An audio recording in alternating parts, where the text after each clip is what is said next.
Suerte para alguno y alguna, ¿no? Esos dos elegidos para poder bailar con Shakira.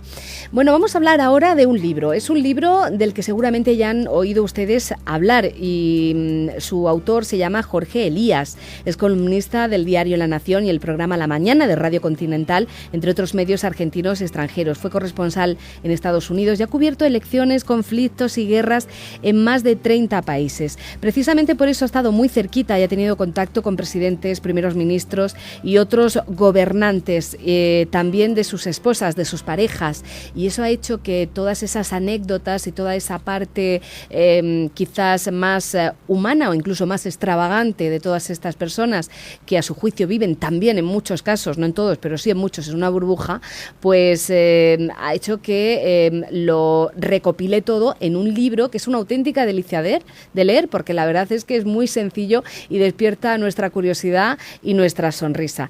El placer ahora mismo, sin lugar a dudas, es mío, porque tengo la oportunidad de saludar al propio Jorge Elías. Buenas tardes. Hola Raquel, buenas tardes y muy agradecido por la presentación, ha sido muy generosa. No, ni muchísimo menos, es lo que merece, ¿no?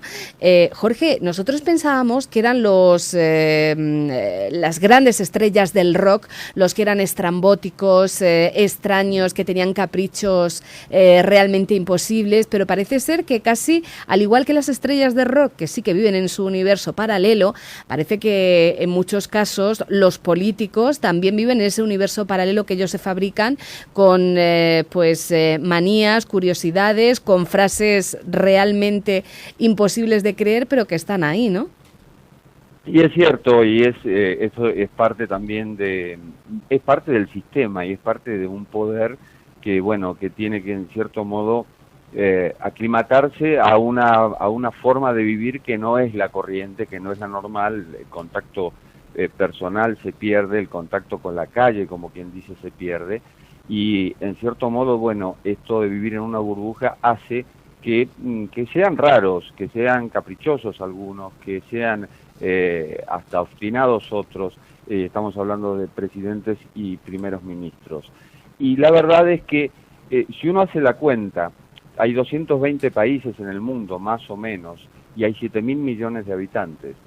220 personas tienen un privilegio, y es el privilegio de vivir como ellos, con los bolsillos vacíos en su mayoría, sin necesidad de nada que necesite el ciudadano corriente, y bueno, con una suerte de impunidad en algún caso que los hace sentirse imprescindibles. Así se llama el libro, El poder en el bolsillo, y lo curioso es que cierta muestra de preocupación por lo personal queda bastante patente cuando usted pregunta a muchos de ellos que tienen los bolsillos y no tienen nada. Y no tienen nada porque en cierto modo no es culpa de ellos, yo creo que es parte del sistema que se sientan aislados y que vivan aislados. Y hay un punto que, bueno, después de 20 años de hacer esta pregunta, normalmente al final de entrevistas vinculadas con la coyuntura y demás, en cierto modo hay algo que uno ve ahora y que curiosamente, bueno, queda reflejado en el libro, y es que la gente elige más por afinidad personal que afinidad ideológica. Esto está pasando en todos lados, está pasando en todo el mundo. Aquí en España estamos viendo lo que es el 15M, que es un movimiento que pide más sociedad, menos burocracia. Es decir, se está pidiendo un cambio. Y mostrarlos a ellos como son, o tratar de retratarlos como son, bueno, yo creo que es una forma también de alumbrar un camino y mostrarle a la gente, bueno, cuando se los acusa, ojo, porque viven en esta circunstancia, y cuando se los adula o se los pontifica, bueno, ojo, porque también viven en estas circunstancias.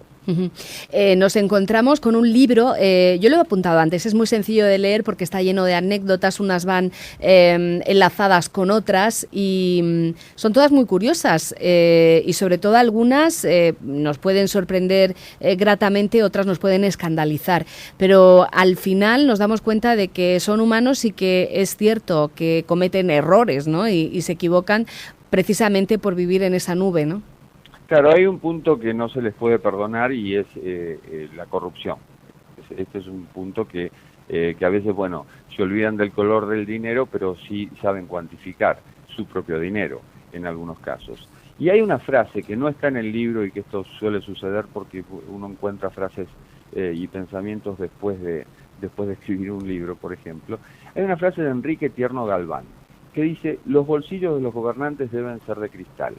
Y en cierto modo eso habla también de la necesidad de la transparencia, es decir, de que además en este caso de retratarlos como son, de que también ellos se muestren como son. Y en muchos casos se hace difícil por un hermetismo que los resguarda, que quizá ni siquiera está al alcance de ellos romperlo, pero ese hermetismo los resguarda y los hace casi invisibles para la sociedad. Bueno, de todas estas anécdotas y todo lo que cuenta en el libro, no sé, rescátenos alguna para deleite de nuestros oyentes. Bueno, se podría hacer una larga lista.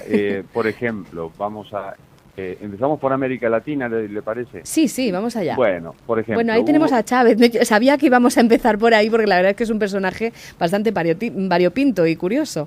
Y porque contó una anécdota que a mí también me pareció muy curiosa. Cuando le pregunto a Hugo Chávez qué lleva en los bolsillos, me empieza a mostrar y sobre todo, saca una billetera muy voluminosa con dinero, más que todo cambio, las fotos de las hijas, la foto de la mujer, porque todavía estaba casado con Marisabel, de la que después se divorció, y esa billetera se la había regalado ella. Saca un peine y me dice, Chávez la verdad que no necesita peinarse, porque lleva el pelo rizado y muy cortito, esto lo uso porque tengo el pelo rebelde. Y luego saca 2 pañuelos y me sorprendió. Entonces me explicó que uno era para él y otro era para la dama. Esto también lo muestra como un seductor. Y es una faceta que si bien se puede conocer, también a través de su propio testimonio se puede ver. Presidentes curiosos, por ejemplo, el caso de Ricardo Lagos, que lleva peine o peineta, como se dice en Chile, pero casi no tiene pelo. Esta es una curiosidad. Bueno, pues el poquito que tiene hay que mimarlo, ¿no? Y sí, desde luego.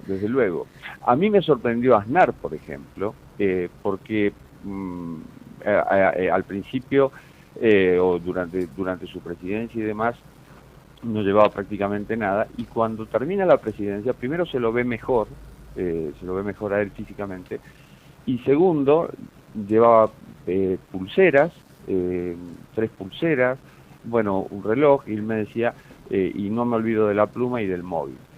Y muchas veces, con el caso del móvil, hay expresidentes, como fue el caso de Ricardo Alfonsín en la Argentina, que le dieron el móvil y nunca lo pudo encender porque nunca supo ni cómo funcionaba. Madre mía. Para él era una curiosidad, también era bastante nuevo lo del móvil todavía.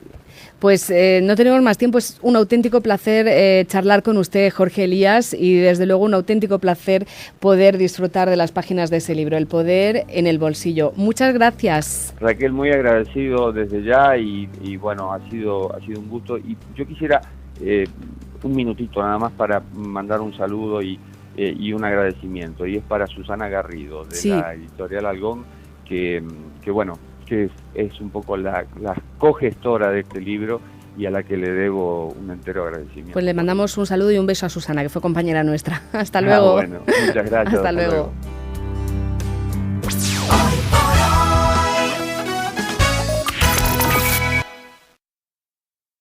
Llegar antes que nadie a la noticia es lo que nos convierte cada día en líderes absolutos de la radio.